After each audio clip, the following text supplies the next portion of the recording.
চলো আজ তোমাদের সঙ্গে শেয়ার করবো আমি কিভাবে হেনা করি। প্রথমে একটি বলে আমি একটু গরম জল নিয়ে নিয়েছি, তার মধ্যে আমি হেনা পাউডারটা দিয়ে দিয়েছি। আমি এখানে কিন্তু ময়ূরী হেনা ব্যবহার করেছি, সেটা ন্যাচারাল ব্ল্যাক। এবং ভালো করে এটা মিশিয়ে কিন্তু আমি আধ ঘন্টার জন্য রেস্টে রেখে দেবো। তারপর আমি এতে নিয়ে নিচ্ছি 2 চামচের মতো টক দই এবং 1 চামচের মতো নারকেল তেল। তোমরা বাজারের কেনা নারকেল তেলও ইউজ করতে পারো। তারপরে নিয়ে নিচ্ছি একটা লেবুর টুকরো থেকে লেবুর রস, এটা কিন্তু খুশকি যেতে সাহায্য করবে এবং চুল সিল্কিও করবে।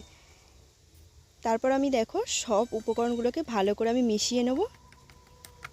সব উপকরণ ভালো মেশানো হয়ে গেলে এবার আমি দেখো চুলটাকে আগে থেকে কিন্তু মাঝখানে শীতে করে আঁচড়ে নিয়েছি। ভালো করে আঁচড়াতে হবে, কোনো জোট থাকলে হবে না। তারপরে ভাগ করে করে একদম সরু সরু চুল নিয়ে ভাগ করে করে একদম প্রথম থেকে চুলের ডগা পর্যন্ত ভালো করে টেনে টেনে ম্যাসাজ করে করে কিন্তু গোটা হেনাটা পেস্টটা লাগিয়ে নেব। তারপর আমি কিন্তু শ্যাম্পু করে নেব 1 ঘন্টা রাখার পর। দেখো 1 ঘন্টা পরে শ্যাম্পু করে দেখো চুলটা আমার কতটা সিল্কি হয়েছে এবং